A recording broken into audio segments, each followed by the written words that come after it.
In the previous video, you learned how a microcontroller executes instructions. In this video, you will learn the structure of a microcontroller in detail.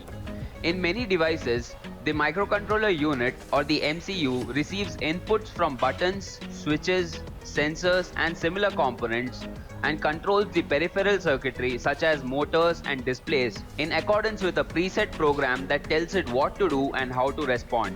In this block diagram of an MCU, you can see that the microcontroller is made up of three units: the CPU, memory, and peripheral circuitry. The CPU does the thinking, the memory stores the relevant information, and the peripheral functions implement the nervous system, that is, the inputs and the responses from the microcontroller. Let's have a look at each of these units in detail.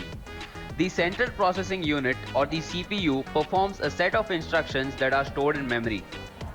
The CPU connects every part of the microcontroller into a single system. The primary function of the CPU is fetching and decoding instructions. The MCU's memory unit is used to store program code and data. There are two main types of memory units, ROM and RAM. As you have learned in the previous video, RAM is a temporary storage location and ROM is a permanent storage location, and the memory is generally used for reading only. The memory in ROM is retained even if the CPU is switched off. Nowadays we have erasable programmable ROMs and flash memories for storing and erasing data. The parallel input and output ports are mainly used to drive or interface various devices such as LCDs, LEDs, printers, etc. with the microcontroller. The parallel ports allow for flow of data in only one direction, that is, outwards from the microcontroller.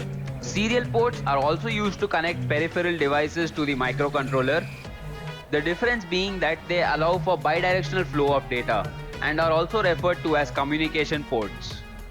One of the most important parts of a microcontroller is the timer or the counter. The timer provides all the timing and the counting functions in the microcontroller.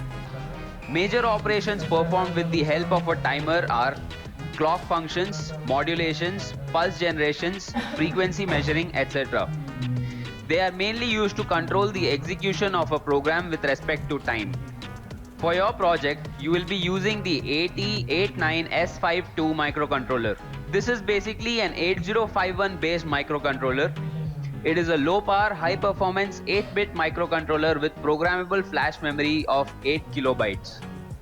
Some features include 40 pins, internal RAM storage of 256 bytes, 32 programmable input-output lines, 3 16-bit counters. It also has 4 ports which can be used for input or output. This is very essential for programming the microcontroller. Here is the pin description of the microcontroller. As you can see, there are 4 ports, port 0 and port 2 on the right, port 1 and port 3 on the left. Each port has 8 pins designated from 0 to 7. Each pin can act as input pin as well as an output pin.